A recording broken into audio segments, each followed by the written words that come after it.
نفلي روژه چې سړی ونیسي بیرته یې ماتولی شي که نه. نو اول باب کې ام هانې رضی الله تعالی عنها چې مخکې موږ تاسې قصه کړې وه، حضرت پیغمبر علیه الصلاة والسلام اول دا وغوښته د نبوت نه مخکې له دا یې وغوښته، هبیره م وغوښته، تره یې ده ته نه ورکړه، ور نبي علیه السلام یې هغه ته یې ورکړه.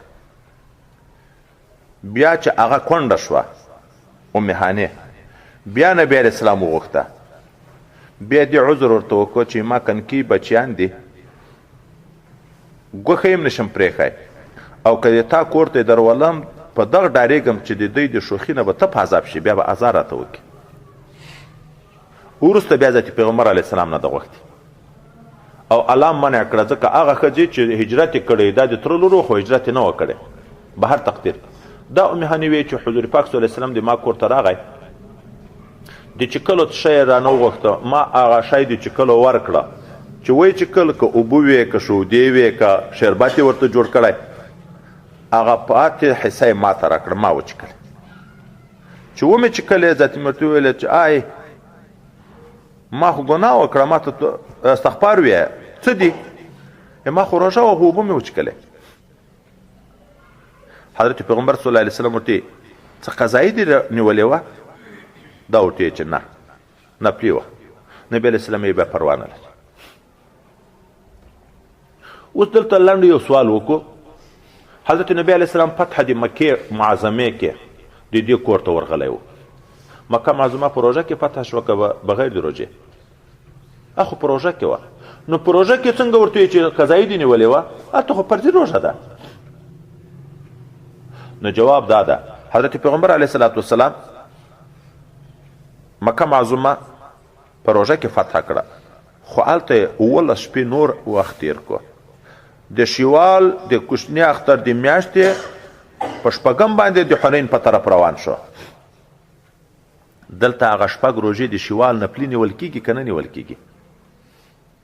دغه روژه وه. خو نبي علیه الصلاة والسلام ورته ویلې چې پروا نه لري. اوس نو په دغه متعلق کې دوم حدیث څوک داسې رانقل کوي چې حضور پاک صلی الله علیه وسلم یې صائم متطوع مالک د خپل نفس ته، لکه اوله نه د نفلو د تا اختیار ده کې که نه یې کې، نو پوره کول هم د تا اختیار ده، پوره کوې که نه پوره کوې. مثلا په بخاري او په مسلم دواړه کې الا ان تطوع کې که مې یاد وي هلته خط چړلې وه، لږ به دلته څه ذکر کړو. نو امام شافعي صاحب دغه هغه دا وایي چې صائم متطوع مالک د خپل نفس ته، که یې روژه ماته کړه قضایي نشته په، خو که ده په خپله خوښه نیوه بهتره ده. لکه اول روژه نفلي بهتره ده، نو خو قضایي هم دغسې بهتره ده. امام مالک صاحب یې که روژه یې نیولې وه، که بغیر د عذر نه یې ماته کړه قضایي شته، خو که د عذر د وجې نه یې ماته کړه بیا قضایي نشته. لکه میلمستیا هم یو عذر ده. خو دوم باب یې را روان ده.